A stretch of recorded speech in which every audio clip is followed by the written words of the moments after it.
오늘은 브로콜리 새싹 채소를 재배해 보겠습니다. 먼저 새싹 채소 전용 트레이를 준비해 줍니다.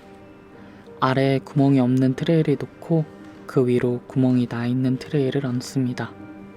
이게 새싹 트레이의 기본 구성입니다. 그리고 깨끗한 상토를 준비해 줍니다.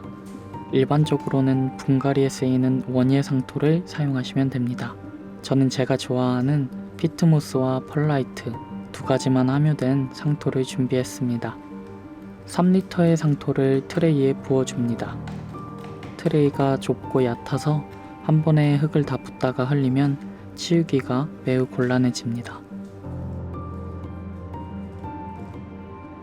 그리고 고르게 잘 펴줍니다. 구석까지 꼼꼼히 고르게 펴주는 건 정말 중요합니다. 신중하게 시간을 많이 들이도록 합니다.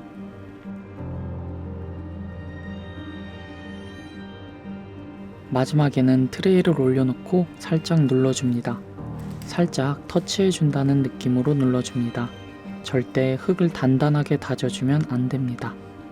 새싹 채소가 숨을 쉬기 힘들어합니다. 이제 흙을 충분히 적셔줍니다.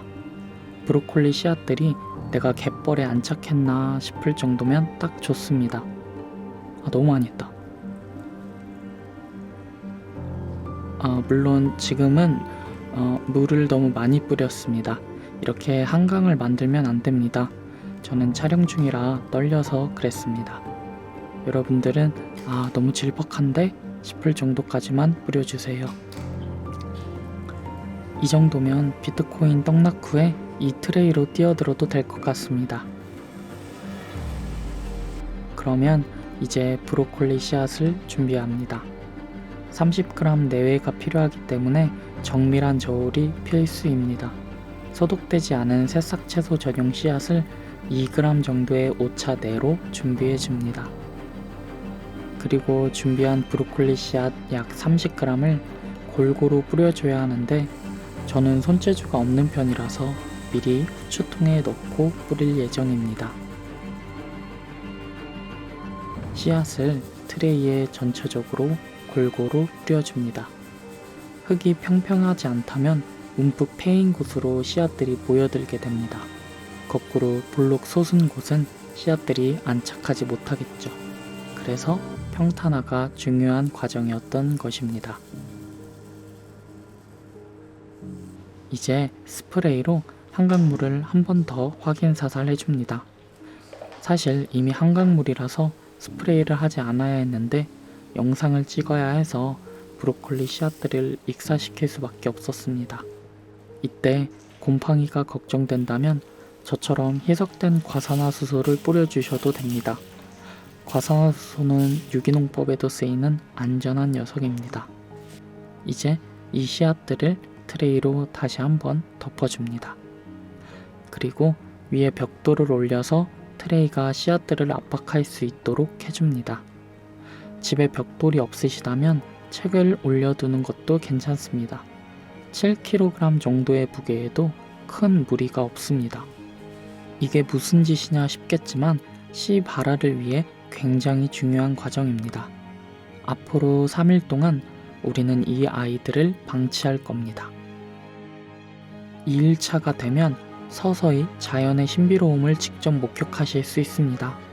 초점이 잘 잡히지 않았지만 자세히 보시면 아직 아무 일도 일어나지 않았습니다.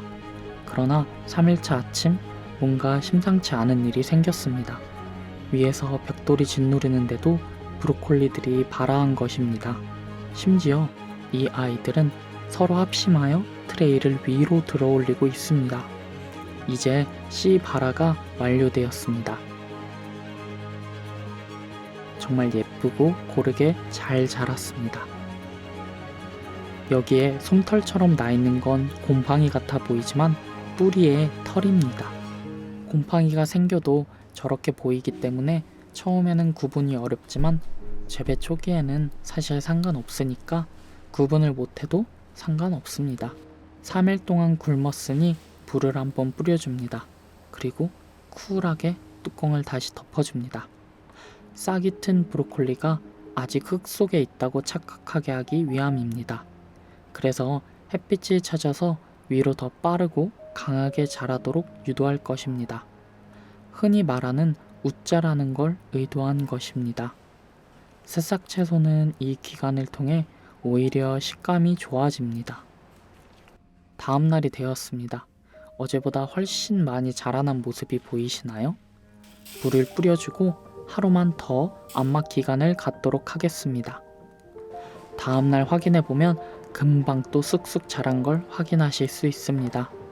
오늘은 드디어 이 아이들에게 햇빛을 보여줄 겁니다.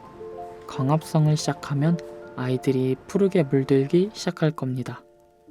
오늘부터는 위에서 물을 뿌려주지 않고 트레이 밑에 물을 받아서 물을 줄 겁니다. 트레이에 난 구멍까지 뿌리가 잘 자라난 걸 확인할 수 있습니다. 저면관수라고 불리는 이 물주기 방식에는 이점이 매우 많습니다. 때문에 대부분의 새싹 채소는 이 밑에서 물주기 방식으로 키우게 됩니다. 환기가 잘 되도록 선풍기도 틀어놓고 제습기를 통해 습도도 조절합니다. 이렇게 좋은 환경에서 며칠 있으면 새싹 브로콜리는 금방 수확 시기가 옵니다. 브로콜리들이 내 브로콜리들이 도대체 누가 이런 짓을. 범인은 당연히 저였습니다. 흙이 비교적 건조했고 햇빛을 본 첫날이라 브로콜리들은 물이 많이 필요했습니다. 그러나 저는 아침 늦잠을 잤고 해가 떴는데도 수분이 부족해 버리자 눕기 시작한 것이었습니다. 농부는 부지런해야 한다고 했던가요? 부지런하지 않으면 이렇게 브로콜리들이 자리를 깔고 눕기 때문이었던 것 같습니다.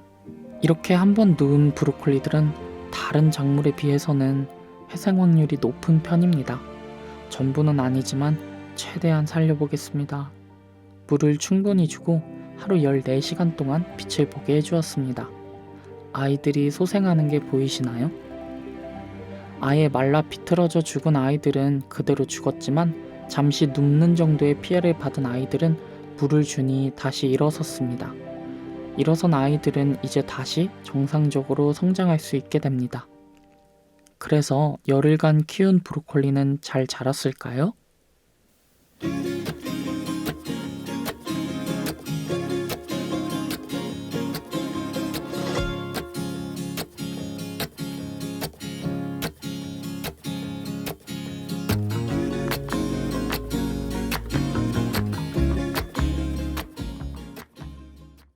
이제 수확을 해봐야 할 텐데요.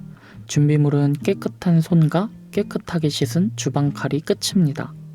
저는 다이소에서 구매한 과도를 사용해 보려고 합니다. 이렇게 브로콜리 새싹을 잡아줍니다. 뿌리 뽑듯이 세게 당기면 안 되고 칼로 줄기를 자를 수 있을 정도로만 살짝 쥐어주고 잘라줍니다. 잘린 브로콜리 새싹을 꺼낼 때도 너무 세게 잡고 당기면 채 잘리지 않은 아이들이 흙과 함께 뿌리채 뽑힐 수 있어서 주의해야 합니다. 저는 차라리 잘린 애들이 남아있을 정도로 살살 쥐는 편입니다.